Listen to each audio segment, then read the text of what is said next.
Good evening. It's wonderful to be here, especially since I'm talking about a subject that is dear to my heart, and that is women in Buddhist Sanghas. And as we will discover, it was not always very rosy, probably still isn't today, but we're making progress. I brought some books that I enjoy on the subject, and please feel free to take a look at them before you walk out. There's a couple of books I'm missing, but I lend out books all the time, and sometimes they don't quite find their way back. So, women's lineages.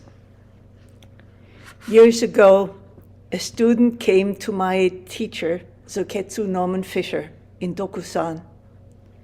She was weeping. She said that every morning in the monastery, we all chant the names of the ancestors.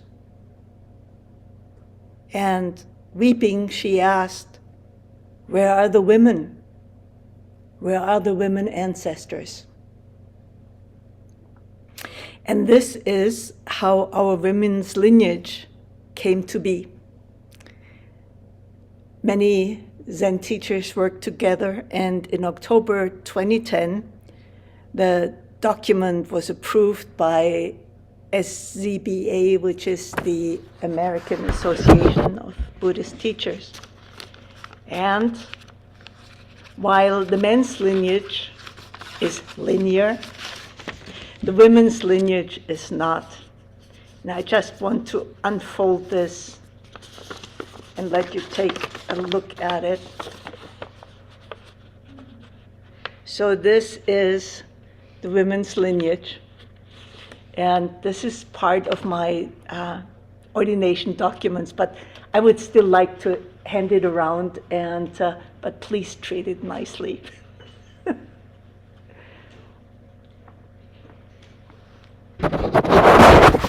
So, the design of the circle is showing the names of female ancestors. This list is incomplete. History has not been kind to women. Their accomplishments have often been disregarded, the history deleted or rewritten, their existence denied. It's interesting, though, that some of the male ancestors may actually have been female. And when their successors wrote the history, they got a little sex change to make it more acceptable. So the establishment of this women's lineage is a step in the right direction to at least recognize the existence of the female in the Dharma. Also, writing this Dharma talk, I have come to realize that I have neglected to give my students this important document. Yeah, we've both been forgetting. Yeah, we're going to clean that up. We'll clean that up. And I will be sending out. Actually ran out a couple of years ago and I just forgot. Sorry. And I will be handing out this document to my students who have done Chukai with me. So I'm working to taking care of this mistake, and I'm grateful and happy that Soto Zen in this place and time is inclusive. As a gender, though, we had somewhat of a rough start. So this is the beginning of the Women's Sangha from the book, The Life of Buddha.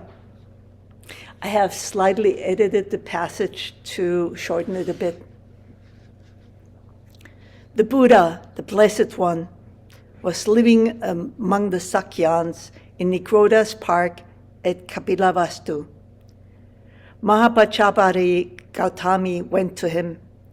She paid homage and stood at one side. Then she said, "Lord, it would be good if women could obtain the going forth from the house life into homelessness in the Dhamma and discipline declared by the Perfect One. The Buddha replied, "Enough, Gautami. Do not ask for the going forth from the house life into homelessness for women in the Dharma and discipline declared by the Perfect One." She asked the second and the third time, and she was refused. Then she thought, the Blessed One does not allow it, and she was sad and unhappy. She paid homage to the Blessed One and departed, keeping him on her right. The Buddha leaves the place where he was born and he wanders on. However, Mahāprajāpatī Gautamī cut her hair off and she put on a yellow robe. With a number of Shakyan women, she set out to Vesali, where the Buddha stayed. On arrival, she went to the hall with the pointed roof in the great wood, and she stood there outside the porch. Her feet were swollen, her limbs covered with dust. She was sad, with tears on her face and sobbing. As she stood thus, the Venerable Ananda saw her.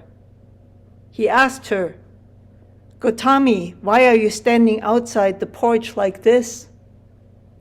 "Lord Ananda, it is because the Blessed One does not allow the going forth for women in the Dharma and discipline declared by the Perfect One." Then Gautami, "Wait here till I ask the Blessed One about this." The Venerable Ananda went to the Blessed One and told him what had happened, and he said, "Lord, it would be good if women might obtain the going forth from the house life into homelessness in the Dharma and discipline declared by the Perfect One." "Enough, Ananda. Do not ask for the going forth from the house life." Ananda asked a second and a third time and was refused. Then Ananda said, "Lord, are women capable, after going forth from the house life into homelessness in the Dhamma and discipline declared by the Perfect One, of realizing the fruit of stream entry, or once return, or non-return, or arhatship?" The Buddha replied, "They are, Ananda." "If that is so, Lord, then since Mahāprajāpatī Gautamī has been exceedingly helpful to the Blessed One when his mother's sister, she was his nurse, his foster mother, his giver of milk, she suckled the Blessed One when his own mother died. Since that is so, Lord, would it be good if women could obtain the going forth?" The Buddha replied, "Ananda, if Mahāprajāpatī Gautamī accepts 8 capital points, that will count as her full admission. These are the 8 points. A bhikkhuni means nun, a bhikkhuni who has been admitted even 100 years must pay homage to, get up for, reverentially salute, and respectfully greet a bhikkhu, a monk, admitted that day. A bhikkhuni must not spend the rains in a place where there are no bhikkhus. Every half month, a bhikkhuni should expect 2 things from the Sangha of bhikkhus: the appointment of the Uposatha day of observance each half month and visit for exhortation. So Uposatha is that's when we do the refuges and we confess all our ancient twisted karma and go through the precepts. At the end of the rains, A bhikkhuni must invite criticism of both sanghas in the three instances. That is, whether anything improper in her conduct has been seen, heard, or suspected. When a bhikkhuni has committed a grave offense, she must do the penance before both sanghas. A probationer who seeks admission must do so from both sanghas and after training in the 6 things for 2 years. A bhikkhuni must not find fault with or abuse a bhikkhu in any manner at all. From today onwards, it is not allowed for bhikkhunis to address discourses to bhikkhus, but it is allowed for bhikkhus to address bhikkhunis. These 8 things are to be honored, respected, revered, and venerated, and they are not to be transgressed as long as life lasts. If Mahāprajāpatī Gautamī accepts these 8 capital points, that will count as her full admission. She did, and she was happy. That's at least what this Pali canon says. In spite of the additional rules placed on the nuns, the inclusion of women in the Sangha was a groundbreaking moment, not only in the history of Buddhism, but also in the history of religious and social equality. While the Buddha's decision to admit women came with restrictions, it also affirmed the women's ability to pursue the path of enlightenment, just as man had. The stories of these early female monastics show that women were capable of profound spiritual insight, and they helped establish the notion that both women and men can walk the path of the Dharma equally. In addition to their personal achievements, these first women of the Sangha played an important role in spreading the Buddha's teachings. Many of them became teachers in their own right. They created a rich tradition of monastic life for women, and their wisdom continues to inspire generations of practitioners. The nuns, or bhikkhuni as they were called, were ordinary women, just like us, with families, social struggles, desires. And what's remarkable is that despite these worldly entanglements, they attain profound states of peace and wisdom. They too experience the deep release that comes from insight into the nature of suffering and the cessation of suffering, just as the Buddha did. The poems they wrote show us that the path of awakening is not reserved for any particular gender or group. The Buddha's teachings can be applied universally, and the Therigatha, the poems of the elder nuns, stand as an embodiment of this truth. These teachings are timeless.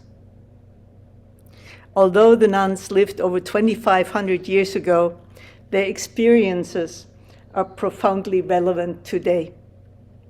We live in a world filled with distractions, desires, and attachments. And like the nuns, we often find ourselves struggling to let go of the things that cause us pain. Therigatha shows us that the path to liberation is not about escaping from the world, but about seeing the world clearly and realizing its impermanence. Before I get really into the Therigatha, I need to tell you a disclaimer. This was 2,500 years ago. They were probably composed over the time shortly after the Buddha's life, but there's a difference between the Therigatha and the Theragatha. The women still kind of got the short end of the stick. There was not much about them or their lives in most cases. the verses lack historical context, and even if they are related to an important Buddhist teacher, we are not quite sure what the whole story was.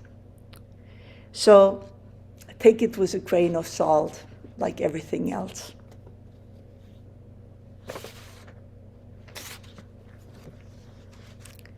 All right, Therigatha, the verses of the elder nuns, preserve the voices of these first women of the Sangha who shared their direct experience of the path to enlightenment.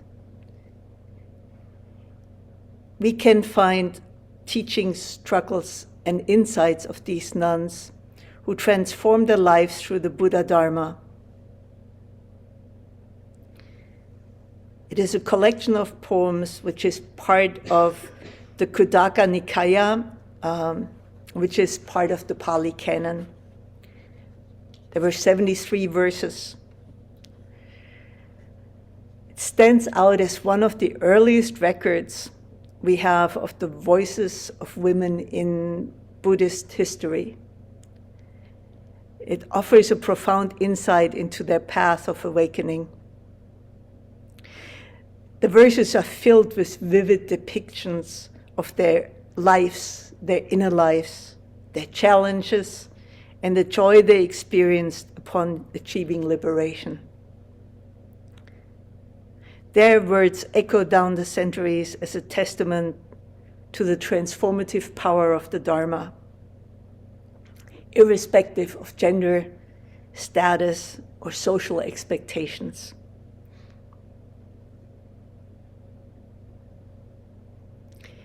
There are several themes in the Therigatha. The struggle of liberation from attachment. I'm going to check the time really quick. This got longer than I thought. So, themes in the Therigatha. The struggle to liberate from attachment. This is a recurring theme. Their attachment to people, desires, one's own sense of identity. And the liberation can only come when we release all these attachments. Many of the nuns reflect on their past lives and difficulty they faced in relinquishing worldly concerns. Take, for example, the verse of Bhikkhuni Khema, one of the most well-known figures in the Therigatha. Khema was a beautiful woman, highly admired for her appearance, and at first she struggled to see the impermanence of her beauty. After hearing a discourse by the Buddha, she came to understand how her attachment to her own beauty was a source of suffering. In her poem, she says, "I was born in a place of suffering, yet I have gone beyond that suffering. No longer do I seek after things that fade. I have crossed over to the other shore." Khema realized that her beauty, like all things, is impermanent, which led her to abandon her attachment. Another theme is the power of wisdom and insight. The Therigatha also emphasizes the transformative power of wisdom, prajna, and insight. Many nuns speak of the moment when they gained insight into the true nature of suffering and the path to its cessation, leading to their liberation. Bhikkhuni Visakha, another important figure in the Therigatha, expresses the deep wisdom she gained from her practice. Visakha was renowned for her intelligence and teaching, and in her verse, she reflects on the breakthrough that led to her awakening.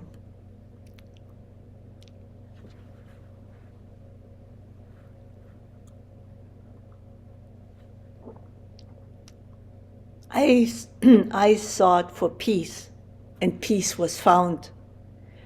When I saw the truth, I became free.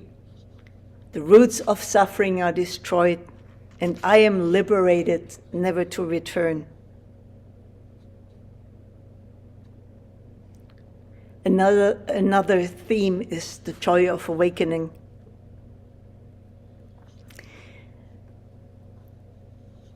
The nuns expressed joy and peace upon their enlightenment. The poems are filled with vivid descriptions of the bliss they experienced when they realized the end of their suffering. Bhikkhuni Upalavana, known for her beauty and wisdom, captures the moment of awakening in her verse. She says, "I have crossed over, I am free. I have gone beyond, I have gone beyond. The path of freedom is now my home. My heart is at peace, untouched by sorrow." Upalavana's expression of being free and having gone beyond reflects profound inner peace that comes from the cessation of craving and attachments. This joy is not a temporary happiness, it's no giddiness, but a deep, unshakable peace that comes from understanding the impermanence of things. Bhikkhuni Dhammadina reflects on the impermanence of the world and the wisdom she gained. "I have seen the world as it is, shifting, changing, subject to decay. I let go of the transient, and in letting go, I found peace." Like Dhammadina, our peace too lies in not denying the world, but accepting it with its impermanence and learning not to cling to it. We are all able to attain this peace, whether we are monastics or lay practitioners. The path of the nuns is open to us all. And let's get rid of the gender. The path is open to us all. The women who wrote the poems of the Therigatha were just like us. And for the men, I can assure you, there's a counterpart, much bigger and nicer, in front of the Therigatha, and it's called the Therigatha, the poems of the elder monks.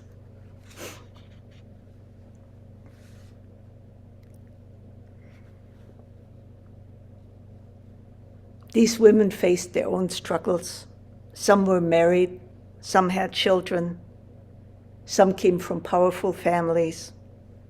Yet they each realized that true freedom could not be found in their former circumstances. Another poem about breakthrough from the Bhikkhuni Soma. "I was like a bird in a cage, trapped by desire, trapped by self. But when the cage was opened by wisdom, I flew free, leaving the world behind." We actually have a little bit more time, and I would like to read you some of the poems. I'm going to start with my favorite, which is called Sona, Mother of 10. It has my favorite line in it. 10 children I bore from this physical heap. Then weak from that, aged, I went to a nun. She taught me the Dharma, aggregates, sense spheres, and elements. Hearing her Dhamma, I cut off my hair and ordained. Having purified the divine eye while still a probationer, I know my previous lives where I lived in the past. I developed a themeless meditation, well-focused oneness. I gained the liberation of immediacy from lack of clinging, unbound. The 5 aggregates comprehended stand like a tree with its root cut through. I spit on old age. There is no further becoming.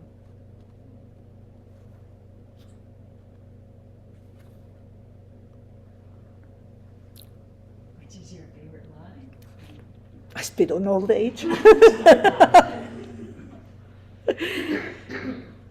Not because I think it's not cool, but because there is this judgment that goes along with aging women being useless, you know. It's over. And this nun saw through that, and she saw that she carried her youth, and she carried her old age, and everything in between.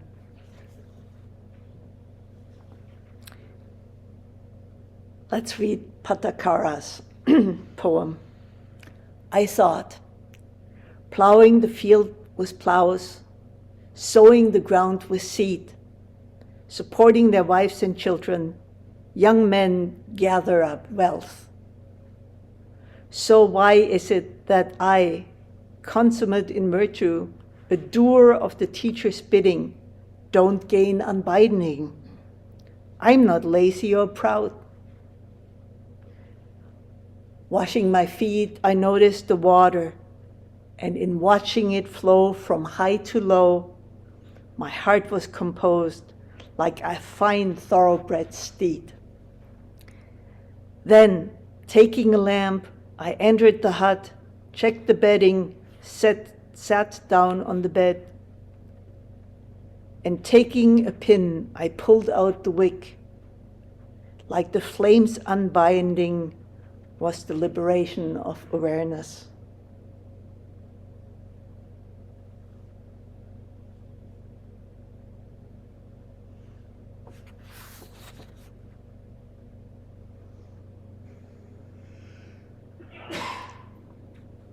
One last one.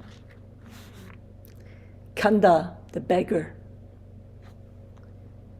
Before I had fallen on evil times, no husband, no children, no relatives, friends, no way to obtain clothing and food.